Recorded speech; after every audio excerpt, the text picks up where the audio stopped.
Hello boys and girls. Tonight's homework, you will be taking notes on adding and subtracting fractions with unlike denominators.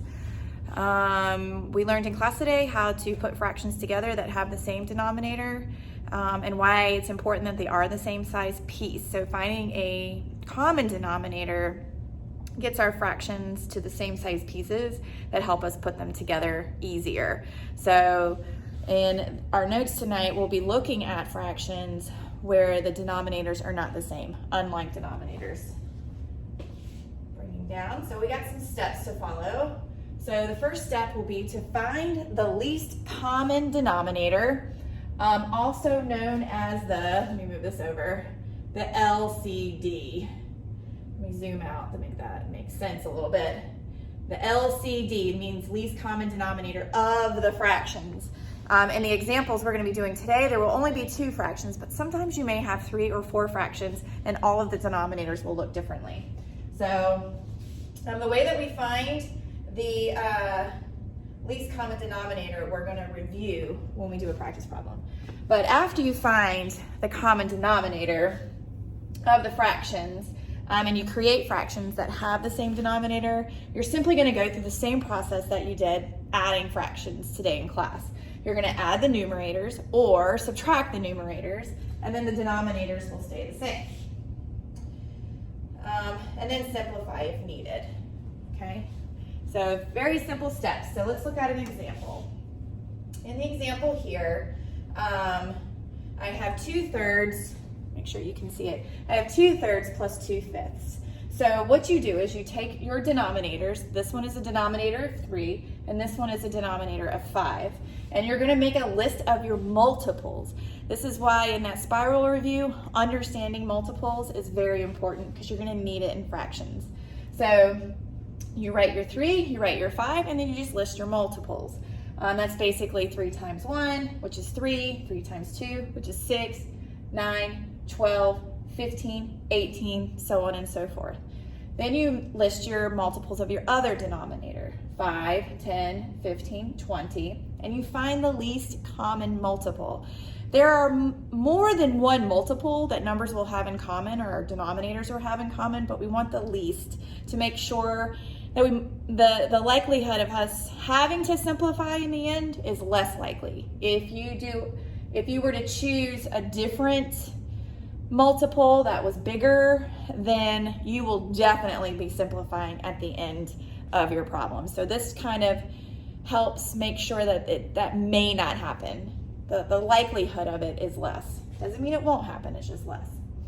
So what you can see here is what I do is I just go ahead and I will draw my fractions out and then just go ahead and put those 2 denominators in there, 15 and 15. And then what I do is ask myself, what do I multiply 3 by to make it 15? Well, I multiply 3 by 5. So that's how I got the 15. So I have to do the same thing to my numerator. So I multiply my 2 by 5 and I create my equivalent fraction, okay, that has the same denominator. So 2/3 is the same as 10/15. Then I do the same thing to 2/5. I say, what do I do to my 5 to make it 15? Well, I multiplied it by 3. So you have to do the same thing to the numerator, 2 times 3, and that's how I got 6. And 6/15 is the same, is equivalent to 2/5. So I didn't change the amount of our fractions.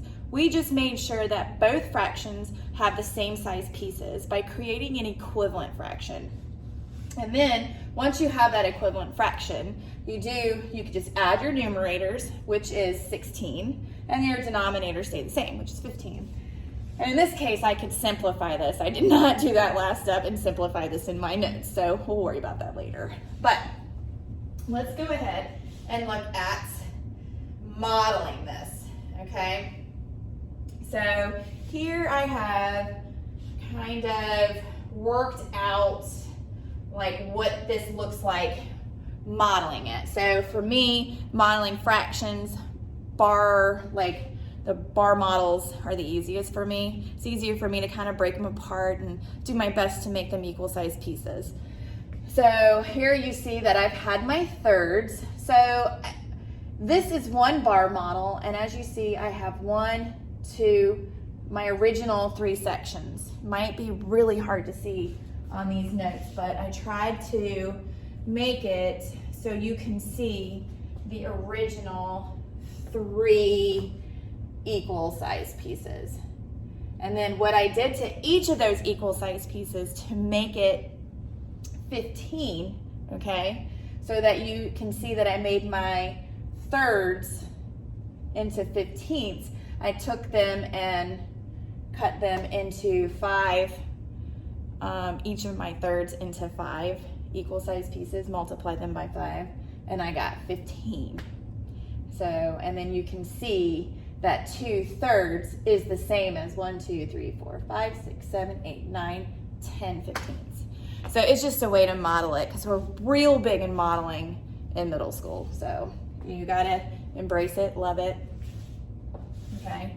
And then I did the same thing with subtracting, finding that common denominator with thirds and fifths again, what it looks like. But when we subtract fractions, we're comparing them. We're not putting them together like we are with these 2 bar models. So you can just stack your bar models, find the difference, then you got your answer. But this is just a quick review of doing that we did in class today with putting them together and then comparing the difference. So you have just a few practice problems to do down here. Zoom those in to make sure you can see them. And this is a little disorienting trying to do this, but if I can stop moving the paper for you, there you go. So here are your 4 practice problems. Go ahead and do your best finding your common denominators to create your equivalent fractions and your equivalent equations so that you can add and subtract them. And we'll go over them in class.